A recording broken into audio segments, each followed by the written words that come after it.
সন্দেহজনক ছিল। জি, আটকানোর পরে উনি বলছে যে এটার মধ্যে জরুরি সরবরাহ।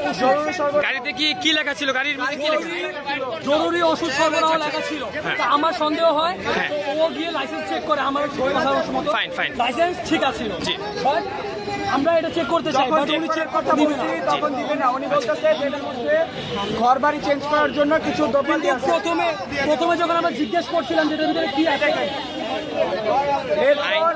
এরপর যখন আমরা চেক করার কথা বলি উনি চেক করতে দিবে না, জোর করবো ওনার গাড়ি আমরা আটক করি।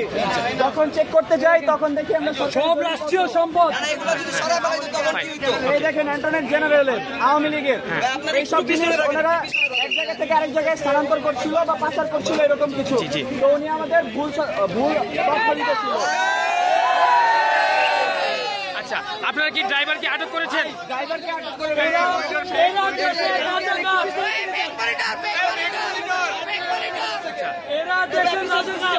আচ্ছা, আপনারা কি ড্রাইভারকে আটক করেছেন?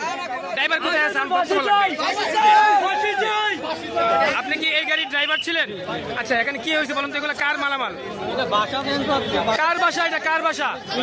আপনি কার আন্ডারে আছেন? হ্যাঁ,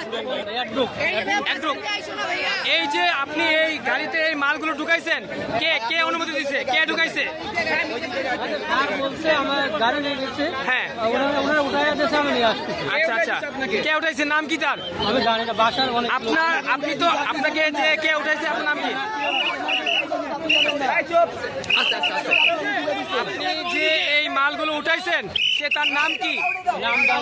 কোন কোম্পানি? কোন কোম্পানি গাড়ি? কোন কোম্পানি? হ্যালো, আচ্ছা, হ্যাঁ, লাউড দাও। আরে আমি আপনার বাবা বলছিলাম, একটু তাড়াতাড়ি আপনার প্রোডাক্টগুলো নিয়ে যান। হ্যাঁ হ্যাঁ হ্যাঁ, ভালো ছেলের মতো এসে নিয়ে যান। এখন কি মালিক ফোন করছে? গাড়ির মালিক? আচ্ছা, আমরা কথা বলবো ড্রাইভারের সাথে। আপনি নিশ্চয়ই জানেন এই মালগুলো কার এবং ফাইলগুলো কার, কে গাড়িতে উঠিয়েছে? কেন জানেন না? আপনি ড্রাইভার। আস্তে, আপনি একজন ড্রাইভার, আপনি একজন ড্রাইভার, আপনি নিশ্চয়ই কারো আন্ডারে চাকরি করেন। তাহলে সেই লোকটার নাম কি যার আন্ডারে চাকরি করেন? ফয়সাল স্যার। উনি কি করেন? এই কোন ওষুধ কোম্পানি? নাম কি ওই কোম্পানি? ওই কোম্পানির নাম কি? হ্যাঁ, তা আপনাকে যে এই মালটাই দিছে, কে উঠাই দিছে? উনি কে? বাসার লোক। আপনার কোনো সমস্যা ড্রাইভার? ওষুধ সরবরাহ আপনি বলেন কেন দিলেন? আপনাকে যখন আমি প্রথমে ধরছিলাম, আচ্ছা, এক মিনিট, চুপ থাকেন। আপনাকে যখন আমি প্রথমে ধরছিলাম, আমি জিজ্ঞেস করছিলাম সুন্দরবনের আঙ্কেল ভিতরে কি আছে। আপনি আমার সুন্দরবনের জবাব দিচ্ছেন যে ওষুধ আছে, মেমো দেখাইছে ওষুধ। তা আমি খুশি হলাম যে না থাক, ঠিক আছে। তারপরে মনে সন্দেহ লাগলো ওনার কথাবার্তা শুই না। তা আমি বললাম যে গাড়িটা তো চেক করি। উনি বলে যে না, চেক করা যাবে না, নিষেধ আছে। আচ্ছা, আমার সন্দেহ হলো ওষুধ যেহেতু আছে চেক করা যাবে না, সমস্যা কি? আমি যখন আমার ছোট ভাইদেরকে বললাম গাড়িটা চেক করা হবে, চেক না করে ছাড়বা না, উনি একটু উতলা হয়ে গেল। উনি বলেছে যে আবার জিজ্ঞেস করি, বলেন আপনার কোনো ক্ষতি হবে না, আপনার কোনো ক্ষতি হবে না, আমরা আপনাদের প্রোটেকশন দিব, কি আছে বলে। পরে বাসার যে জিনিসপত্র আছে। আচ্ছা, জরুরি ওষুধ সরবরাহের গাড়িতে কে আপনার বাসা বাড়ির জিনিস সরবরাহ করে আমাদের বলেন। আচ্ছা, আমরা একটু কথা বলবো ড্রাইভারের সাথে যে আপনি যে লোকের মালগুলো নিয়ে আসছেন সেটার গন্তব্য কোথায় ছিল? সেই মালগুলো কোথায় নিয়ে যাচ্ছিলেন? কোথায় নিয়ে যাচ্ছিলেন? কাশিমপুর, আজিমপুর কার বাসায় নিয়ে যাচ্ছিলেন? আপনি কোনো ঠিকানা জানেন নিশ্চয়ই? আজিমপুর কার? কবরস্থানের পাশে কার বাসায়? বাসার অ্যাড্রেস কোথায়? কে ফোন করছে? নাম্বারটা দেন, ফোন নাম্বারটা নোট করো। ফোন নাম্বার নোট করো। দর্শক, আপনারা দেখতে পাচ্ছেন যে একটি জরুরি ঔষধ গাড়ির মধ্যে, এই যে মানে প্রচুর পরিমাণে ফাইল, এবং আমরা দেখতে পাচ্ছি যে অ্যাটর্নি জেনারেলের ছবি সহ কে এই ব্যক্তি যে এখানে অনেকগুলো জিনিসপত্র এই গাড়ির মধ্যে লুট করে নিয়ে যাচ্ছিল। আমাদের ছাত্ররা, বৈষম্য বিরোধী আন্দোলনকারী ছাত্ররা রাস্তা পাহারায় এবং ট্রাফিকের দায়িত্ব পালন করছিলেন। এই মুহূর্তে এই গাড়িটিকে তাদের চোখে সন্দেহ হওয়ার তাকে চেক করতে গিয়ে গাড়ির মধ্যে বিভিন্ন ধরনের এরকম মালামাল, জরুরি ওষুধ গাড়িতে পেয়েছে। তো আমরা কথা বলেছি ড্রাইভারের সাথে, এগুলি রাষ্ট্রীয় সম্পদ, এগুলি আমরা আটক করেছি এখানে। তো ড্রাইভার বলতে পারছে না যে আপনি কিছু বলেন।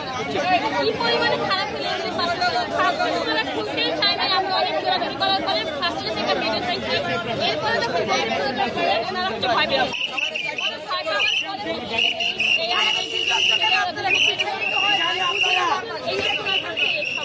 Okay fine. তো আমরা এই মুহূর্তে কথা বলবো, ভাইয়ের নামটা বলেন। হোসাইন মোহাম্মদ হোসেন মাহমুদ একজন আন্দোলনকারী স্টুডেন্ট ছিলেন, যিনি হচ্ছে রাস্তা পরিচালনার দায়িত্বে আছেন বর্তমানে বাটা সিগন্যাল মোড়ে, যার দায়িত্বে কিছু স্টুডেন্টরা এখানে রাস্তাগুলোকে ভালো করে পাহারা দিচ্ছিল এবং গাড়িগুলোকে ভালো করে সাইড করছিল। তো আমরা তার মধ্যে কিছু কথা শুনবো। বলো। আমরা ওনাকে আটক করার পর আপাতত এই গাড়ির যে পণ্যগুলো ছিল, দ্রব্যগুলো ছিল, এগুলো বাহির করছি। হ্যাঁ। বাহির করার পর ওনার গাড়ি আটক করে রাখছি। হ্যাঁ। ওনার লাইসেন্স আটক করে রাখছি। গুড। ওনার যে প্রতিষ্ঠানের মালিক, যে গাড়ির মালিক, উনি আসবে, ওনাদের সাথে কথা বলবো।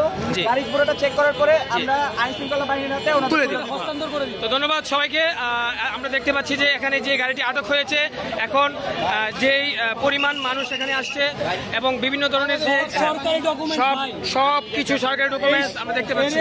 এরে প্রথমে দেখে আমার সন্দেহ হয়েছে। আচ্ছা আচ্ছা আচ্ছা। সর্বপ্রথমে এটা দেখে সন্দেহ হয়েছে কোনো ওর চেহারাই আইন বিচার বিভাগ। এই যে আমরা দেখতে পাচ্ছি যে এখানে আইন ও বিচার বিভাগ, আইন বিচার বিভাগ, সংসদ মন্ত্রণালয় সব সরকারি সম্পদ। এখন এই মুহূর্তে আরো দেখতে পাচ্ছি বাংলা অ্যাটর্নি জেনারেল টোটালি। হ্যাঁ, এখানে উক্ত গাড়ির মধ্যে সুপ্রিম কোর্ট এবং আইনি অনেক ডকুমেন্ট পাওয়া গেছে। আমরা দেখবো যে গাড়িটির মধ্যে কি লেখা ছিল। আমরা দেখবো যে গাড়ির মধ্যে কি লেখা ছিল। দেখি একটু side দেন। গাড়িটি ছিল হচ্ছে, আমরা দেখতে পাচ্ছি যে এই যে সেই গাড়িটি, যে গাড়িটি ছিল অ্যাড্রুক লিমিটেড, আল আরাফা ইসলামী ব্যাংক লিমিটেড, চেসিস নাম্বার এবং গাড়ির নাম্বার। এই গাড়িটির জরুরি সেবা এবং আপনারা দেখতে পাচ্ছেন যে জরুরি ওষুধ সরবরাহ কাজে নিয়োজিত এই গাড়িটি। যে গাড়িটির মধ্যে লেখা ছিল জরুরি ওষুধ সরবরাহ, জরুরি ওষুধ সরবরাহ। প্রচুর পরিমাণে এই গাড়ির ভিতরে বিভিন্ন ধরনের সরকারি ফাইলপত্র এবং বিভিন্ন ধরনের মালামাল পাওয়া গিয়েছে।